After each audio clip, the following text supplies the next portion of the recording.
La Roche-Posay has three newer sunscreens under their Anthelios UV line, the Hydra, Tone, and Clear sunscreens. Which one is right for you, and are they worth checking out? And how does this compare to La Roche-Posay's Melt in Milk 100, which I covered as my favorite US market sunscreen last year? Most of the ingredients in these three new sunscreens are identical, including the UV filters, but each one of these sunscreens has a unique booster that fits the name. The Hydra contains panthenol and hyaluronic acid for extra hydration. Tone contains niacinamide to even skin tone. And finally, the Clear contains azelaic acid, which is helpful for acne, rosacea, and skin tone. They're all priced the same, $39.99 for 50 mLs. My first impressions on these sunscreens are hooray for backing off on fragrance. I like a lot of La Roche-Posay's products. They are one of my favorite brands for sunscreens in the US market, and I love their European market sunscreens even more. But some of their products are so heavy on the added colors and fragrance.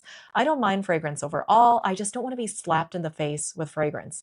This lineup has no added fragrance, but it does have a characteristic sunscreen smell. It's actually a pretty nice finish for a US sunscreen. It does absorb pretty nicely, but it does dry down a little bit on the shinier end compared to my favorite Korean and Japanese sunscreens. For UV protection, these sunscreens offer SPF 50 broad spectrum protection against UVB and UVA radiation. Like most US market sunscreens, there is no specific info provided on the label on the level of UVA protection that's provided, other than the broad spectrum designation on the label. This is pretty typical for a US market sunscreen. The UV filters in this product are avobenzone, which primarily provides UVA protection, homosalate, octosalate, and octocrylene.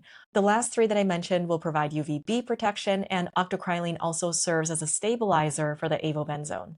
Like most US chemical sunscreens, you're getting good UVB coverage with some short and medium wave UVA protection, but the UVA protection that you're receiving is not going to be as comprehensive as it is with European and Asian market chemical sunscreens, especially compared to European market La Roche-Posay sunscreens with Mexeril 400, like the UV Mune 400 line, and the European market Aven sunscreens with Triazorb.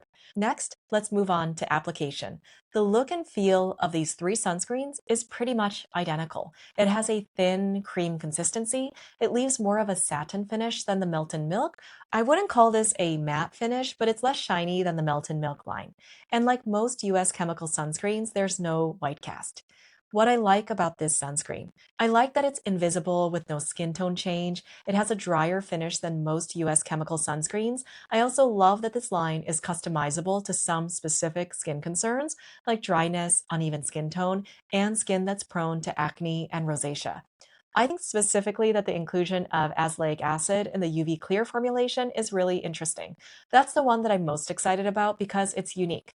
Azelaic acid is just not commonly seen in sun protection products, and azelaic acid is having a little bit of a moment right now. It's been around forever, and it's available both over the counter, commonly at the 10% strength, and at higher percentages like 15% and 20% by prescription. It's pretty versatile as well. It's helpful for acne, rosacea, and hyperpigmentation. It's naturally produced by a yeast on our skin called Malassezia furfur, so people who enjoy using more natural ingredients may appreciate that as well.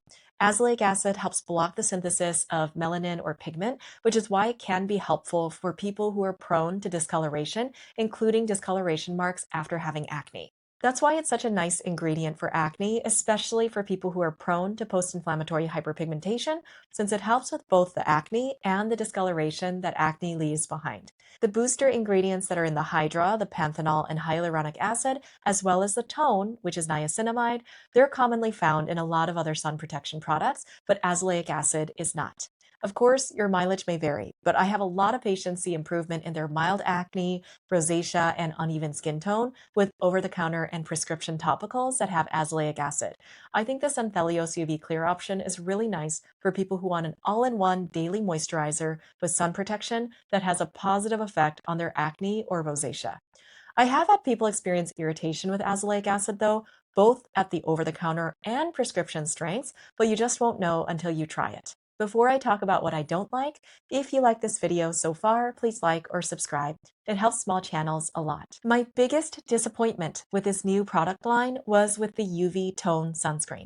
Overall, it's still a nice sunscreen. I was just hoping that it would contain Melasil, which is L'Oreal's newish ingredient for skin discoloration.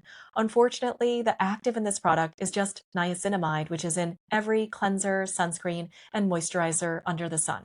You cannot escape it.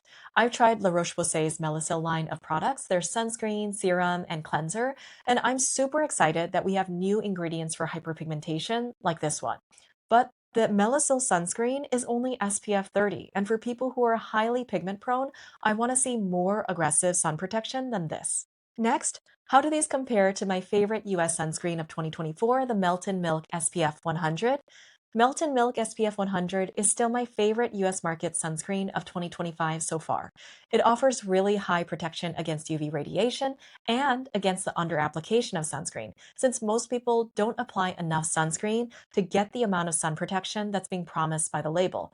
But if you under-apply a higher number SPF sunscreen, that's going to give you more protection against sunburns and skin cancer than under-applying an SPF 30 sunscreen. I also think that it's a really good value for the money. It's about two-thirds of the price for nearly double the amount of this newer Anthelios UV line. This line is a little bit more on the pricey side for La Roche-Posay's US sunscreens at $39.99 for 50 mLs compared to the Melton Milk SPF 100, which is $26.99 for 90 mLs. Don't get me wrong, Melton Milk is not perfect. The finish is more shiny than I would like. It's not as cosmetically elegant as my favorite Asian sunscreens, but this is still a staple for me because it provides excellent protection against sunburns. I usually add a little bit of powder to my T-zone when I wear this sunscreen though, so I can cut down on the shine. So who do I think this new line of sunscreens is good for? This is great for people who are looking for a one or two-step morning routine, two steps including cleanser, and they specifically want to buy a sunscreen that's available in the US market. Maybe you don't feel comfortable using US filters that haven't been approved by the US FDA. Maybe you don't want to wait for slow or unreliable shipping from Asia or Europe. These are pretty moisturizing on their own, so you can get away with just using this product as a moisturizer plus sunscreen.